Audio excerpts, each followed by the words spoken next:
All right. Good afternoon, good morning, good evening, depending on where you are in the world. I'm Sadie. I lead the go-to-market efforts here at WeConnect, and I appreciate you hopping on and spending a little bit of time with us this afternoon. Before we get started, just a few housekeeping items. You can use either the webinar chat or the Q&A section to submit questions you might have during the event. We will hold questions for the end, and then hopefully we'll have time to address them at the end. I've also got some other team members on the line with me to help with any questions you might have. Today's topic is tech sales team. Some teams are getting more from their outreach. The question is, are you? Are you doing the things that you need to do to make sure that you're getting the absolute most from your outreach? And again, I'm Sadie Peterson Hatton. There's my contact information. Thanks for spending a bit of time with us this afternoon. All right, so to get us started, actually, I'd love to just launch a poll really quickly. And this is just to get to know who's on the line and what you're already doing. But just tell me a little bit about what you're doing on LinkedIn right now. Are you getting, how are your current results from LinkedIn, number one? And then what best describes your approach? Are you kind of going on occasionally and sending a few messages? Is there a kind of real strategy in place? Are you maybe doing no outreach at all, as happens sometimes? Gives me a good idea of who's on the line and lets me tailor my recommendations a little bit more appropriately. So we'll give that just a minute. In the meantime, we will be sending out a recording after the event. Give us 24 to 48 hours. It takes us a little bit of time to process all of that, but we will get it out to you shortly. And then if you have any questions, feel free to submit them via the webinar chat or the Q&A. And if you are having any technical difficulties, please feel free to submit them there as well. All right. Some people have participated in the poll. I appreciate that. I'm going to give it just another couple of minutes. Still a few people answering.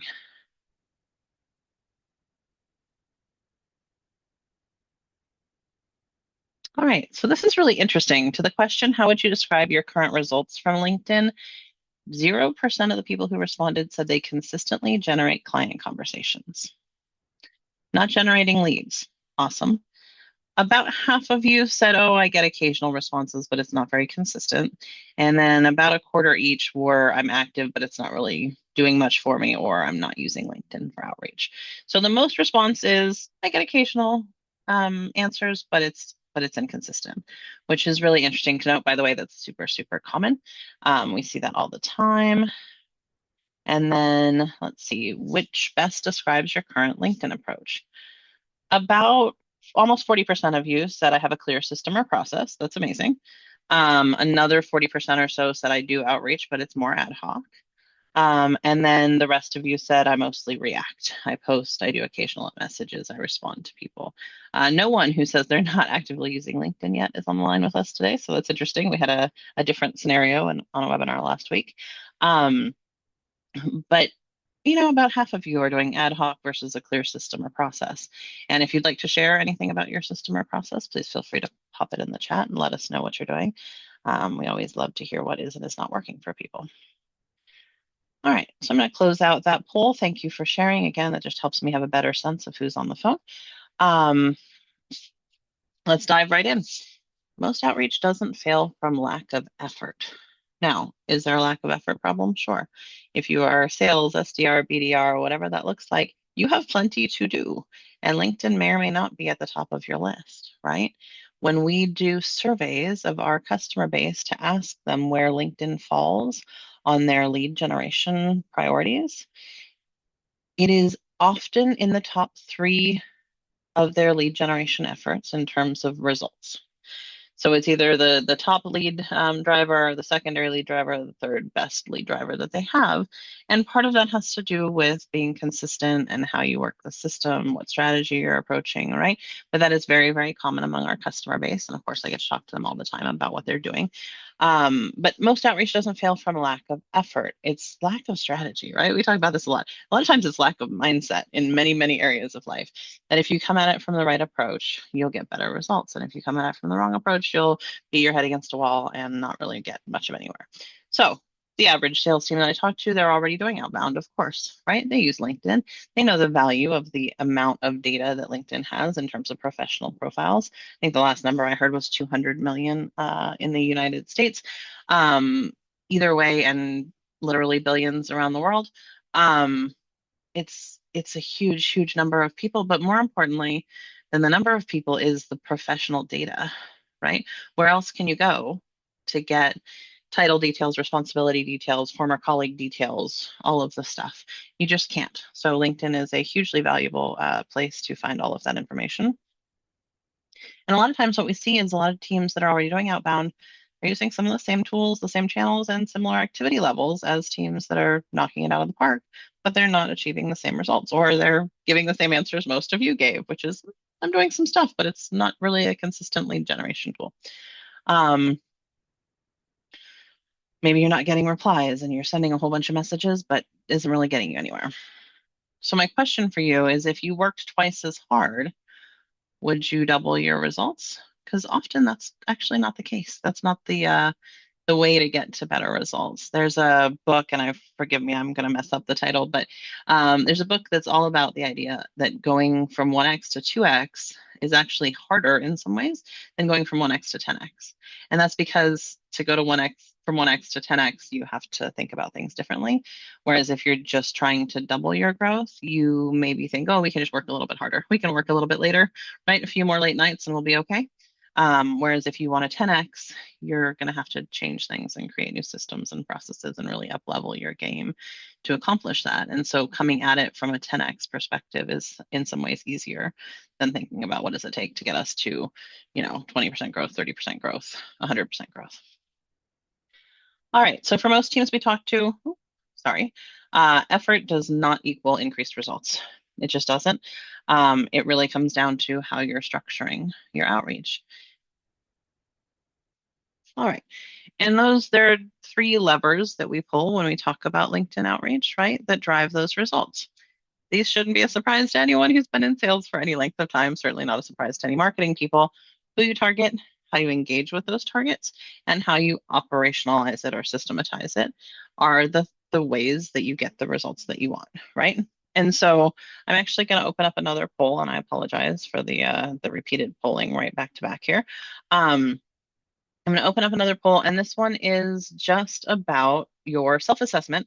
So the question is purely, if you think about your targeting, who you're targeting, who you're going after, your messaging, what messages are you using, and are those messages resonating? And then how you're operationalizing that, right? Your consistency. Which of those three things are you strongest in? Which one are you weakest in, and which one are you in the middle, right? So I'm just asking you to rank them. Are you strongest in targeting, strongest in messaging, or strongest in consistency? And which ones are you weakest in? I think it's really an interesting thing to think about, because your lowest score is the one that's the bottleneck, that's the constraint, right? And so it's also the one that's going to make the biggest difference as you start to think about improving your LinkedIn outreach. All right, while that happens, for anyone who's joined us after the top of the hour, we will be sending out a copy of the recording from the webinar. Please submit any questions via Q&A or the webinar chat as we go. And if you're having any technical difficulties, do the same via webinar chat or Q&A section. All right, so let's see here. All right, most of you were most confident and said that your targeting was the strongest. We'll see if that's true as we talk a little bit more about that. The second most common answer was consistency, and the least common answer, in other words, the weakest thing, was messaging, right? Most people thought that their messaging was the weakest. And I hear you. I talk about messaging all the time, and there's lots to do around messaging. There is always something new and different to try, and some of that's all the answer, right? Just test something until it works. But I will tell you that also the right targeting, the right messaging go hand in hand, and doing it consistently is part of the key to success, right? You need all three. But I definitely think it's interesting that people thought they were strongest in targeting and weakest in messaging. So thank you for sharing. Let me close out the poll. All right.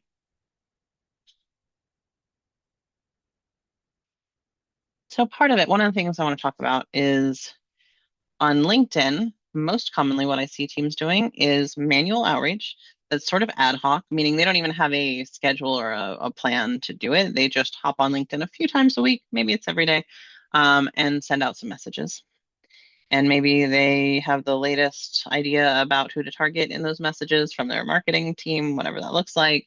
And so they run a quick search. Maybe they're using Sales Navigator, so they have a little bit more advanced search capabilities, and they send out a few messages, right? Or connection requests or whatever that looks like. And a lot of times that prioritization of who they're doing the outreach to is the first problem with the outreach, right? And so it's quite common that if I get on the phone with people who are interested in doing more LinkedIn outreach and I ask them who their target audience is, in fact, it happened yesterday, I get on, and if it's a financial advisor, I say, okay, who's your target audience? And they say, oh, anyone with, more than $500,000 to invest. Well, the problem with that is you can't search that on LinkedIn, number one. The second problem with that is it's very, very vague. It is the minimum requirement for them to work with someone, not the ideal requirement for them to work with someone, right? And so it is something that instead of ideal customer profile, which of course in tech sales we talk about a lot, right? What's your ICP? It is actually what I call the ACP, the acceptable customer profile, which is a different thing. There's a big audience of people we might be willing to work with if they came to us and opened their wallets and said, hey, I'd like to buy your software. There is a much smaller universe of companies or buyer profiles or whatever that looks like that are our ideal customers.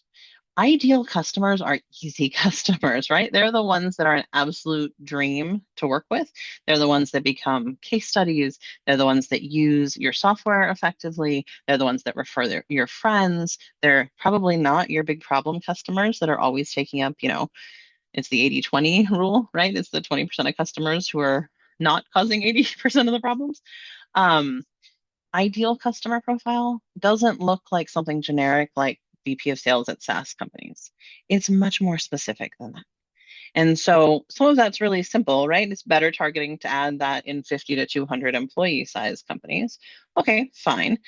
But it's even better to uplevel that a bit and say, okay, what kinds of triggers might these companies or these buyer personas be experiencing that will indicate that they're ready to make a change with relationship to a solution, a problem that I solve?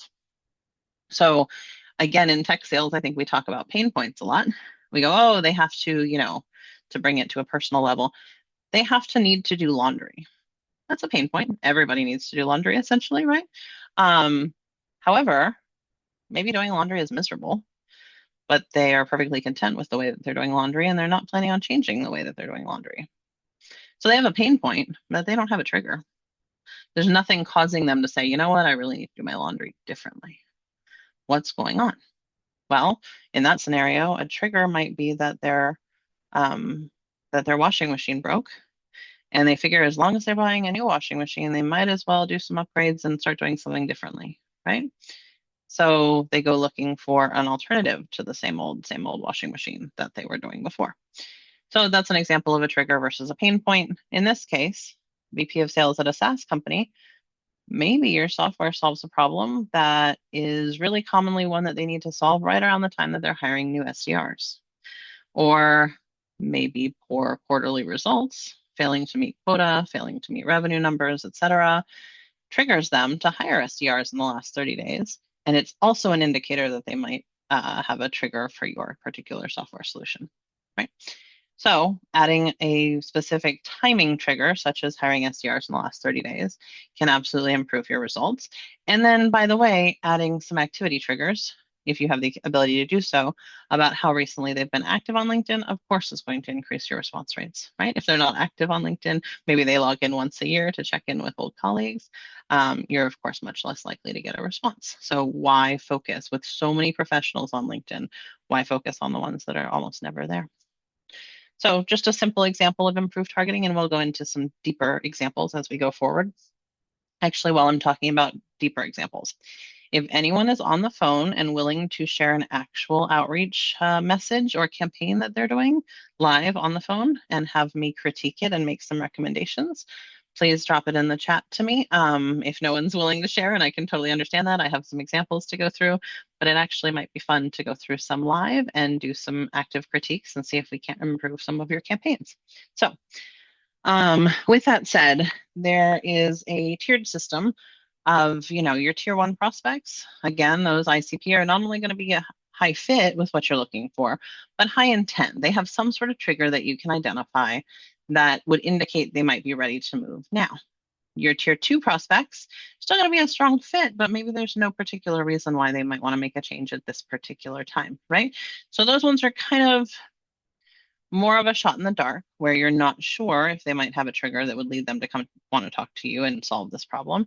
But they still could be great audiences for your particular software solution.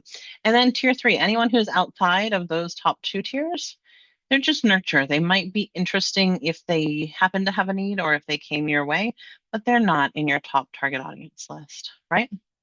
So immediate actions, and we'll come back to this a little bit later. But my challenge for you would be to build one tier one list this week. Make sure it has at least 25 to 50 accounts in it, and then figure out at least one trigger to include in that list, right? And again, if you're using a paid version of LinkedIn, like a sales navigator, you've got access to some more information and some more triggers, but there may be other ways that you search triggers or some manual research methods as well that would drive you to the right companies, right? If we're only talking 25 accounts, that you can actually do some manual searching or some manual research. Maybe you can use one of the many AI tools to do some research on accounts that, had an acquisition lately. Maybe they didn't meet numbers for last quarter, right? Maybe they're coming out with their last quarter results and they didn't quite meet their anticipated growth numbers. Maybe they've overperformed their anticipated growth, and that's a great time for you to start talking to them. There are lots of triggers out there, but my encouragement would be that you find at least one trigger. All right. And then mini exercise, just I would encourage you to think of one particular segment you're targeting. Again, if you're targeting VP of sales at SaaS companies, what type of trigger could you look for? What signal would make it a higher quality lead for you? Because that is really, really important and makes all the difference in your results, right?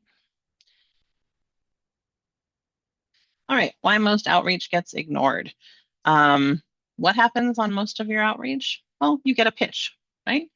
The people get a, hey, we have companies like yours do such and such, do XYZ impressive thing, and the XYZ impressive thing doesn't really matter. Would you like to book some time? Are you open to a demo? Maybe it's, hey, I'll send you a $25 gift card if you hop on with a demo. Could be a lot of things, but it's a pitch from the beginning. That's why it fails. We all have really, really good blinders on when it comes to sales pitches, right? I forget the numbers, but there's tons of research out there talking about how commonly we're all being targeted with marketing messages, and LinkedIn is certainly no different. So the blinders are on, the barriers are up for a sales pitch, right? And so you're getting knocked out of the park before you even really get a connection or offer anything of value. So how do you do that differently? Well, there are a couple ways you can do that differently. Number one, provide value. That's it. My hope when we get on these webinars, by the way, is that you walk away with value, whether or not you ever use WeConnect. Now, do I think maybe you should use WeConnect and consider automating some of this stuff? Of course I do. I work here because I believe in the solution. But that said, I want you to walk away with value whether or not you ever use WeConnect. That's my goal. And it should be your goal when you're doing your outreach, right?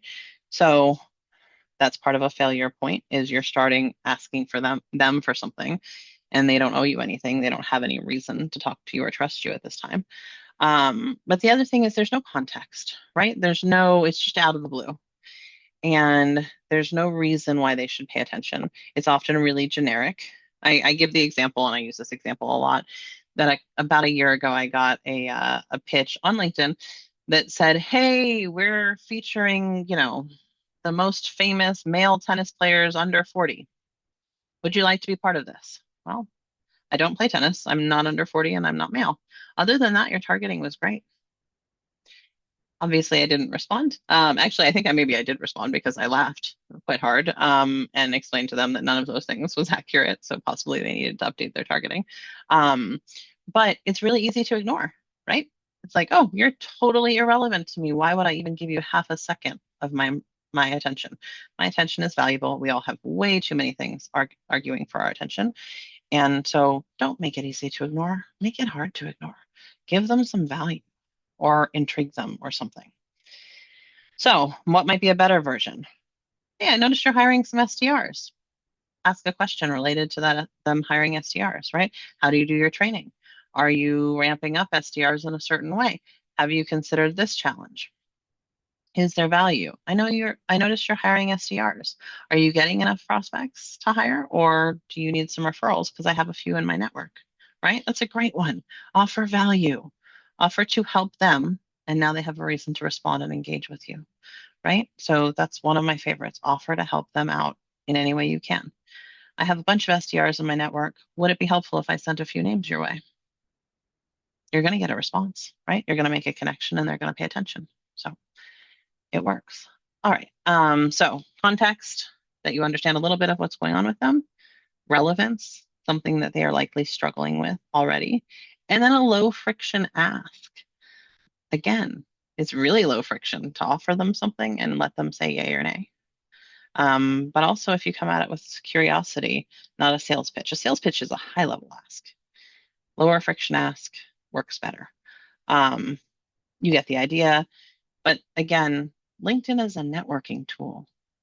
LinkedIn is a digital relationship management tool, arguably, right? It is where you maintain your professional relationships. So actually, you're not trying to sell.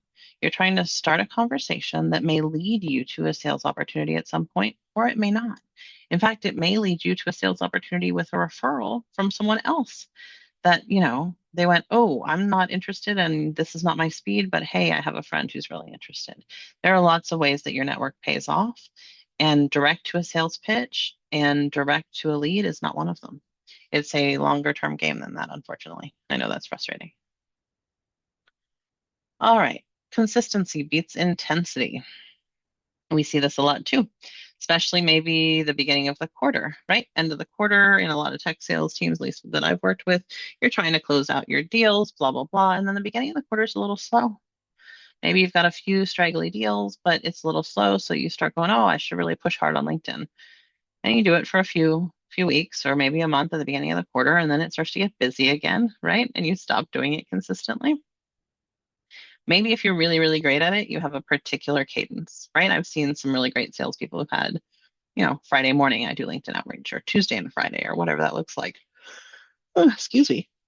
Um, but at some point it kind of drops off, and then you restart the whole cycle again the next quarter, or you restart the whole cycle when there aren't enough leads coming in from the marketing team, or there aren't any conference leads coming in right now because of off conference season. It's during the summer instead of the spring or the fall, right? Whatever that looks like. But the highest performing teams that we talk to have campaigns that they're pretty much always running. They're very clear about what those campaigns and strategies look like, and I'll share more on that in a minute. And then they have really, thoughtful, well-defined workflows and repeatable execution. Maybe it's something that it's the same basic campaign format and you kind of lather, rinse, repeat and run it to a different target audience every month, or a different potential referral source every month. And yes, even in tech sales, right, referrals are an issue.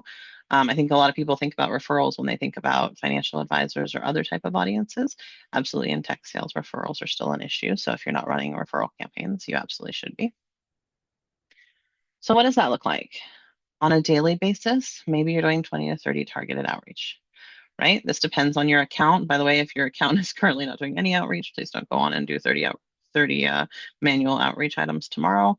It might get you a restriction. So slowly work your way up to it. But 20 to 30 targeted outreaches per day. Maybe it's one campaign for each segment per week that you're running. And then on a monthly basis, refresh your targeting and your messaging. Try something different constantly. If it works fantastically well, great, run it for a few months, but it's going to stop working at some point. At some point, you're going to run out of either the right prospects for that particular message, or maybe things will change, right? I will tell you that we absolutely see that the same messages that were working 2 years ago are not working today, because everybody's doing that, right? So you've got to continue to modify your behavior.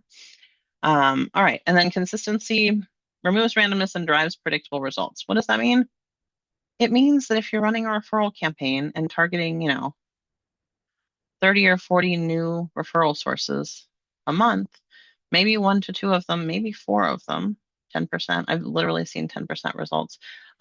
Maybe one in 10 becomes a new referral partner for you. And what happens is people do that once a year and they call it good. They've got one new referral partner. What would happen if you did that once a month and you had one new referral partner every single month, right? Now those results start to stack onto themselves.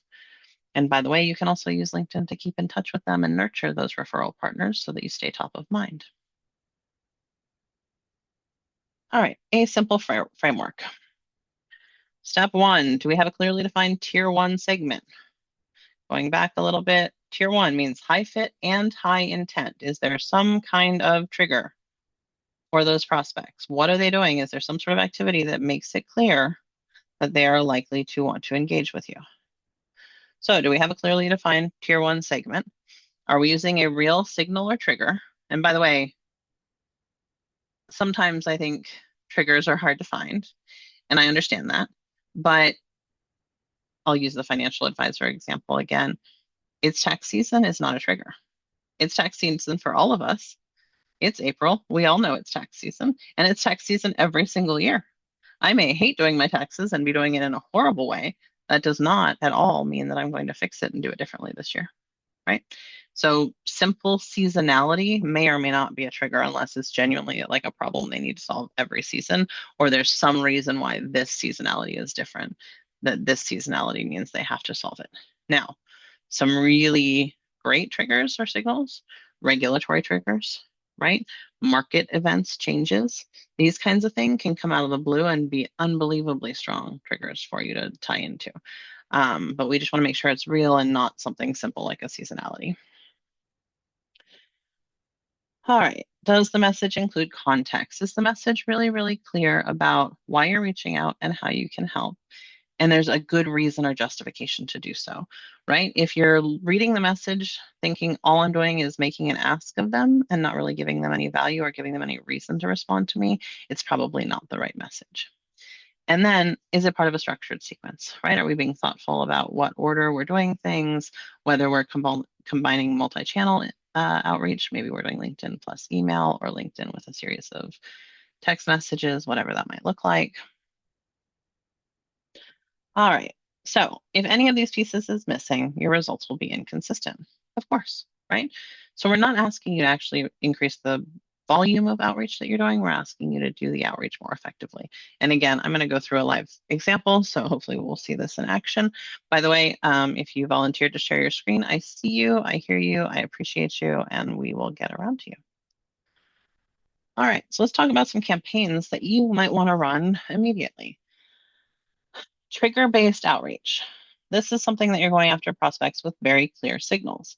Things like they closed a round of funding, maybe their role changed, right? You can search on Sales Navigator to see how long they've been in role. So great.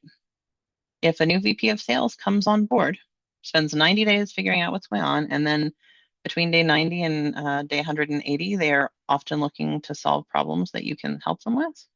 That's a great trigger.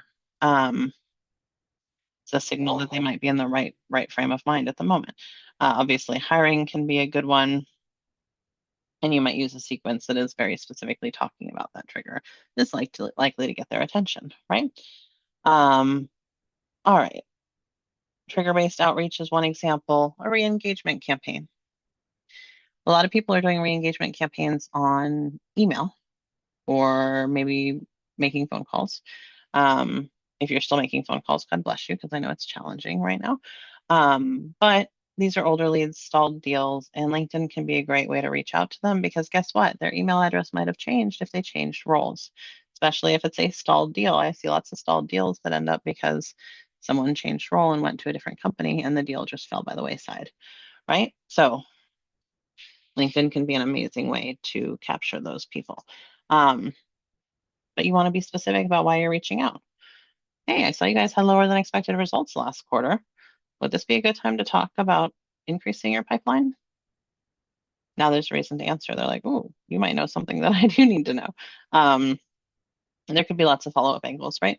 Some new insight. Hey, have you seen the new regulation in this industry? Here's a link to a piece that I did about this new regulation. Thought it might be helpful. Give them value. A new feature, maybe, right? It really needs to be legitimately something that would be of value and meaningful to them, not just a new feature and we're excited and we're in software, so we want to talk about it. And then, like I said, market conditions, right? New regulation, another company in their industry that moved. I've seen some really great campaigns in healthcare where it's like, okay, XYZ company did something, and all of the other healthcare organizations around them kind of copied that behavior, or learned from that behavior and did something different from that behavior, depending on the situation. Um, all right, and then obviously you want to be running some campaigns to your tier one accounts. Um, you want to pick pretty targeted accounts, right? I would not recommend doing massive, massive campaigns. LinkedIn's not the place for that. LinkedIn is the place for really narrow campaigns that are really, really well targeted. And by the way, if you happen to use WeConnect for your automation, you can run multiple campaigns at once, right? Um, and you can do it with multi-channel. So however you're doing it, minimum of 3 personalization touches. And then you want to send a message that references whatever it is, the reason for your outreach. You want to follow up with something specific, some, again, value, right? And finally, talk about business outcomes. Don't talk about your software. Nobody cares. I say this all the time. Vendor speak, where we drank our own Kool-Aid and we think that our software is the best thing ever. The prospect isn't motivated by that. We may think that the software is amazing. We may think that our new feature is unbelievable and super helpful, but the prospect doesn't care yet. You have to talk about what you're doing for the prospect, not what your software is doing. That's just features. All right, so better campaigns, better than higher volume, right? Of course. All right. And I know you guys get the point. I think I've been hammering it home fairly well about messaging versus prioritization and making sure you have a trigger. So I'm not going to cover this one in detail. There is a challenge, of course, for this week to build one tier one list, rewrite one of your messaging campaigns using the right kind of context, right? So do a better job targeting them and then explain to them exactly why you're targeting them. Tell them, hey, I saw X, Y, and Z, so I thought this would be relevant. Make it about them, not about you. And then launch a new campaign every week, right? These are the things you should be doing every week, but with different ICP, different messaging, different campaigns. All right. So I did get someone who volunteered to do a live teardown, and I want to get to that. First, I'm going to do an example actually from our own campaigns. So obviously here at WeConnect, we use WeConnect. So we do LinkedIn outreach campaigns as well. And we had a campaign that was targeting investment advisors and wealth managers who seemed to be fairly active on LinkedIn. I will say we were sorting by who was relatively active on LinkedIn. Wasn't a great targeting. And then company size was 10 to 1,000 employees, which is pretty broad, by the way. The difference between a 10-person company and a 1,000-person company is pretty significant. But that was who we were targeting at the time. This is our outreach. You can see, very generic connection message. That worked out okay. And then we just asked them like, hey, what's working for you? Are you doing a lot of outreach? Is it working? And then we got into the pitch, which is not terrible. We didn't run into the pitch right away. We waited till the third message to get into the pitch. But then we were like, hey, if you're doing outbound on LinkedIn, you should take a look at WeConnect. Here's all the cool things it does. And then we said, oh, I want to invite you to try it for free and offered them a free trial, right? Both of these last two were pretty strong pitches, and they were focused on us. Here's what WeConnect does. It's cool. And I want to invite you to try it, right? They're not about the results that they might achieve. So I would say that's part of the problem with the message. So we looked at this campaign. It wasn't really performing. It had an okay connection rate, but not a great actual response rate. So we tweaked it. What did we do? We started targeting only specific companies, still investment advisors and wealth managers, same titles, right? There was a whole list of titles. It wasn't just those two.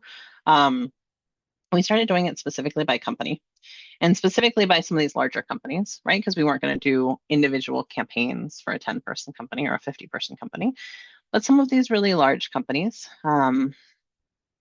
we started targeting them specifically. And even more specifically than that, we looked at our existing customer base and said, okay, where are there large company employees who are already using WeConnect that maybe we could reach out to more of those types of people? So, what financial advisors at what companies are already using us, and can we reach out to other financial advisors in those same companies? It applies a whole bunch of different ways, right? The other thing we found examples of marketing people at technology companies using us. Great. Can we reach out to other marketing people in some of those larger technology companies, right? And we, in fact, found some massive technology companies where marketing people were using us, or recruiters in some of the big companies. Well, great. The recruiters for this particular division were using us, but there are recruiters across the company in other areas that maybe didn't know that some of their colleagues are already using us, right? So this is what we started doing from a targeting perspective. So for this example, it was Raymond James Financial Advisors. And when we changed that targeting up, we also changed the messaging, right? So our initial connection request, it didn't change that often. It's pretty standard. But this one changed a whole lot. As soon as they connected, hey, thanks for connecting. Did you know other advisors that work for your company are already using us? They're having pretty good luck too, right? Um, Here, if you'd like to try it, here's the link. That's it. This is providing them value. Actually, we're giving you insight about some other colleagues and how they're driving lanes that might help you with your business. We've changed it from, hey, we have cool features, you should look at us, to, hey, here's a reason why you might care about this. And that's really powerful. And then our third outreach was, a little bit more just interactive, just questions. And then, hey, when we work with people like you at your company, here's what's going on with them. If that's true, we might be able to help you there. So we'd love to have a chat and show you how we help. And this campaign got way, way better results, right? Much more targeted, much more specific. Again, we're focusing on providing value to them rather than what it is that we want from them. And it got way, way better in terms of results. All right, let me see if we can do this. I'm going to try and open up the line for just a minute, and we are going to try and do a live teardown. By the way, we have not done this before, and so bear with me. We'll see how it goes. I will try and make a couple of recommendations. We'll keep it fairly short, to say around 5 minutes. All right, Basil, how do you pronounce your name? Basil, Nice to meet you, Basil. nice to meet you as well. Thanks for joining us today. Let me see if I need to give you, I think I need to give you permission to share your screen. So bear with me for just a Okay. second here.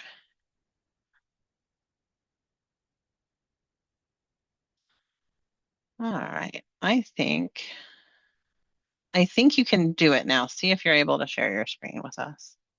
Yeah, I am. So let me know if you can see my screen. We can. Yep, absolutely. Right. So basically, my company it's Takia.ai, and we work with home service companies, mainly with HVAC companies, and we deploy AI receptionists and uh, a texting platform for them as well, like a unified communication platform that takes care of their entire uh, inbound calls, follow-ups, and getting them scheduled, the jobs getting scheduled in their calendar, and all of that stuff. So Great. I'm trying to reach out to the owners of HVAC companies, and I also mentioned in the poll that my targeting is not that great. And then this is the messaging that I'm using, and it's mostly, to be honest, I'm using AI to write the messaging as Sure. well. Sure. Like a lot of So us are, right? Yep, absolutely. yeah, yeah. So I'm not getting a lot of responses from people, and yeah. So I mean, I'm all ears. Yeah, absolutely. So on a really, well, let's talk about targeting a little bit. Tell me about how you're targeting. So the my goal is to target people who company owners who have more than 50 employees, HVAC companies that have 50 plus employees. And so that's really it. And mostly in North America, starting from California. Got it. And I'm trying to think what your best customers, was there a particular trigger that brought them to you? Is it just a a growth issue, or was it trying to reduce costs, or what usually brings them to you? So, first off, is that there are after-hour calls that they might not be able to take, and people will move on to the competitor, or they would have to wait for the next day, and then they would not know who they call, so they're gonna start fresh. So they basically lose about 30% of the revenue, missing calls and after-hour calls. Apart from that, also they have to dispatch technicians for a consultation. Hmm. And then once they come back after identifying the issue, they then order the parts and then go again. So one thing that we are also trying to do is basically reduce the visits of the technician because if AI is talking to them, it can really deeply understand the problem that they are having, and it can create sort of like a diagnostic for them, so they can actually leave without, with the product that they're gonna need, and like a whole strategy, so they can actually mitigate the inspection time. Kind Like of they the don't need length to of go there for time it takes inspection. to close a Yeah, deal. Sure. exactly. Yeah, Got it. Did you say 30% of revenue could be lost because of missed calls or 3%? Sorry, 30%. 30%. That's pretty significant, right? Yes. Um, Interesting. Okay. So one thing, and I know it's a little bit the other, another example that I really like is poking at them a little bit to see where their sensitivity is, right? And of course, you want to do that in a careful and thoughtful manner. Um, but you want to do it in a way that gets a reaction. And so one Mm. of mine is just like if you said, "Hey, Richard, great to connect with you. Did you know that companies like yours are usually losing up to 30% of their revenue because of missed after hours calls?" Right? Because you're Mhm. talking about missed calls, but I'm not feeling it in my soul if I'm an HVAC an owner, right? I'm not looking at it, yeah, okay, we have some missed calls, whatever. 30% of missed revenue is a big deal. That's pretty sensitive, Mhm. right? That's not a joke. That's something that I lay awake night at worrying about. Mhm. So I would tap into that for sure, that sensitivity there. And there are probably some other sensitivities as well. Um, I So think there's a there's a lot of there's one thing that I can add here is, as I've done my research, there's a huge labor shortage right now in US, especially absolutely. in the Yep. trade sector. So about 400,000 is the current labor shortage in electrical, plumbing, HVAC, solar, and these type of different Yeah, all the trades right now. construction So type. Yep. I was talking to a company owner. He had like 30 plus employees, and he was talking to me like, yeah, the other problem that I have that really keeps me up at night is not able to find more technicians. Yeah. And so tagging that to, and again, it's funny actually. My husband owns a construction company, and yes, we are constantly having trouble finding technicians. So it's another sensitivity to tap into, right? To go, hey, are you struggling to hire enough techs? What if I could help you do more with the techs you already have by Exactly. shortening the timeline, Mhm. to get to a closed job. So that might be an angle as well from a messaging perspective. I'm still struggling, and maybe there's one of your triggers, right? Is look for HVAC companies who have open jobs posted, or maybe who have had open jobs posted for like more than 30 days or for a longer time period where it's like, okay, you clearly can't hire enough techs. So Mhm. you've got this problem. We know it's the problem that you probably have. Yeah. And then this Uh, one again, the follow up here actually, and I'm sorry, but you waited a day and you did some follow up to see if this mhm. would help you recover lost revenue. But again, it didn't poke at them enough, right? You didn't get an emotional reaction. And by the way, the other thing is that HVAC company owners, my suspicion is these are tradespeople, right? They may be company owners and they may have bigger companies now, but they're still probably tradesmen at heart. And so their way of speaking is pretty informal and not real jargony, right? And so maybe the style of the messaging should be a little more informal and a little more uh just a Direct. little more straight. Right, exactly. A little Yeah. more direct, absolutely. Yeah. Because it's a matter of considering your audience, right? Right. So there are some thoughts for sure. I'm thinking what else? All right, so we talked about targeting, we talked about messaging a little bit. What about consistency? How are you running your campaigns? Like how frequently are they running? What's the volume? So I basically set it set a campaign. I am using some automation tool right now. Hmm. And basically, I set up these messages and this campaign, and I just let it run, and then I just keep on checking if there's someone who replied. So I think in that sense, I mean, automation makes it consistent for me. Sure, But again, what I'm saying is like I'm running like, I would add 1,000, 2,000 prospects, just let it run for a month or two, and just wait on anyone if anyone replies. sure. Well, and then another one in terms of triggers too, if you have one customer come on board in, let's see, I see quite a bit of targeting in Florida, right? Several of your messages are Pompano Beach, Hollywood. If there's Mm, someone in, Fort Lauderdale area, Miami area, whatever big metropolitan area that's using your solution, then you mm, could leverage that into almost like kind of that FOMO approach. Like, are you missing out on missed calls that happen after hours? Because, by the way, several of your competitors in your area are hopping on those missed calls. So they're beating you to the punch. Right. And so there's a little bit of that kind of higher drama. Like, did you know some of your competitors are already using a solution that helps them capture those missed calls at night? Um, we're seeing it in this area, and the AC, companies that are doing it are absolutely increasing their revenue. Let's chat. okay. Or I typically sometimes I will do a case study or an example, but make it later in your message, right?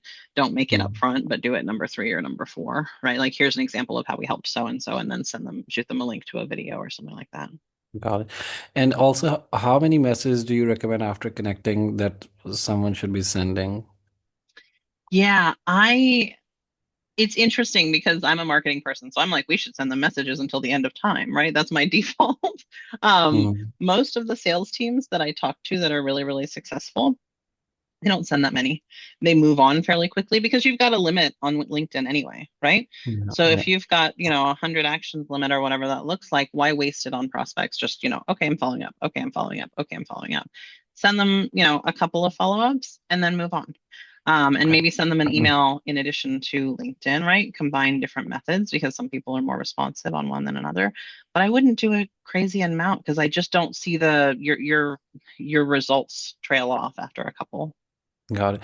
So first initial message and then two follow-ups, and that's it. I would say at most, yeah. I Okay, just don't see people having huge, huge results after that. got it. And I would maybe space them out a little bit more too, other than a day, because one of the things, I mean, a lot of people are only on LinkedIn occasionally, and I'm not sure how often like HVAC type company owners are actually on LinkedIn. My guess is not that much because they're probably like dealing with teams out in the field and doing other things, right? LinkedIn is not where they're sitting all day long at their computer. Um, so space it out, give it a week or two, maybe Okay, even like, over a period of a month, because you might okay, catch them at just the right time. got it. Okay. So I hope that was helpful. I'm sure there's tons more that we could talk about, but I appreciate you being willing to share. You guys get the gist here. And a lot of it's just test, trial and error, right? Try something different all the Yeah. time and see what works. I will say the best teams that I work with see a 30 to 40% connection rate. Are some lower than that if they're not as targeted? Absolutely. Right? Have I worked with campaigns where 10, 12% connection rate was something they were happy with? Absolutely. However, for me, if we're going for, 25, 30, 40%, then you're really, really targeted. And so, try and hold Got it. yourself to that kind of standard. And then in addition to that, the then you're also going to have a higher conversation and lead rate after the fact, right? All right. Got it. Thank you so much for sharing. I'm going to, I guess technically the word is demote you if I can figure out how. Bear with me. Um, Make you a attendee again, and we will move on with the slides. Thank you again, Basil, for sharing. I appreciate you. All right.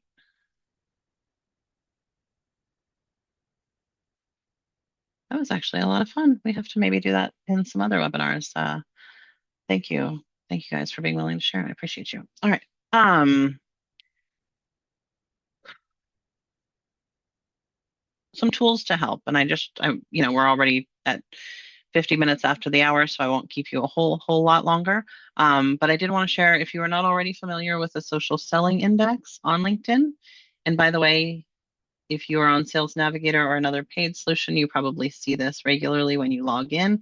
If you are not on it. However, you can Google and look for the link to your social selling index and you can still access it.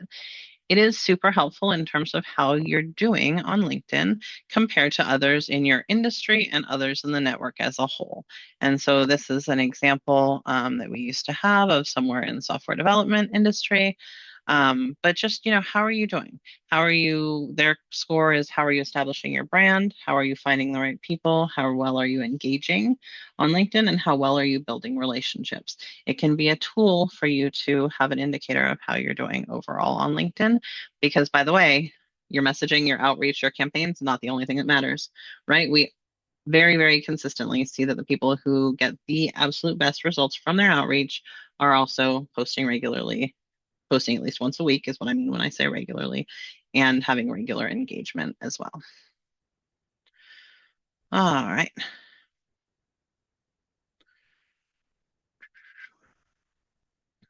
The other thing I wanted to leave you with is some ideas. This is actually from another webinar that we did around pre and post event outreach. And right now it's April. A lot of the big conferences in the software industry are in April and May, and then again in, say, September, October, right? And so maybe take a screenshot or whatever, but events, conferences are a great example of a more specific trigger and something to talk about, something to leave them with value about.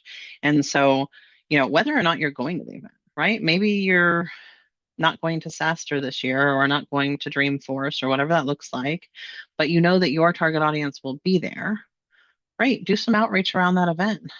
Reach out to people who are in those groups, reach out to people who are engaging with posts about those types of events. There are all kinds of excuses around events to reach out, whether that is just in context, like, hey, are they speakers or attendees if you have that list? Are there specific session themes that you want to talk about that are relevant to something you're selling? And then, certainly you can use it as an excuse to build a community with other people of similar titles as yours, all that good stuff. So here are just some ideas, and certainly you can look for partners at those types of events as well. Wanted to leave you with that, and I know that we're running out of time here. I would be remiss if I didn't mention, of course, we think you should use a tool like WeConnect around automation. We help customers make a ton of connection requests, a ton of connections, and of course, drive a ton of leads for their businesses and do so in a way that is much more consistent and saves you a ton of time and gets you better results. So here are some stats around some of the things we did last year. And if you are ready to advance your LinkedIn outreach and think that a trial of WeConnect might be an interesting thing for you, you can sign up for a free 14-day trial. You can also book a demo with us, and we'd love to share more about what best practices are for your specific industry and how others in your field are using the tool. All right. And if we have any questions, we will address those here. I don't think I've seen any come in. Let me take a look. No, I have not seen any, so we'll just give it a minute. Otherwise, if you don't have any questions, thank you so much for spending a bit of your afternoon with us. I know that you've got lots of things to do with an hour, so hopefully we've left you with some value.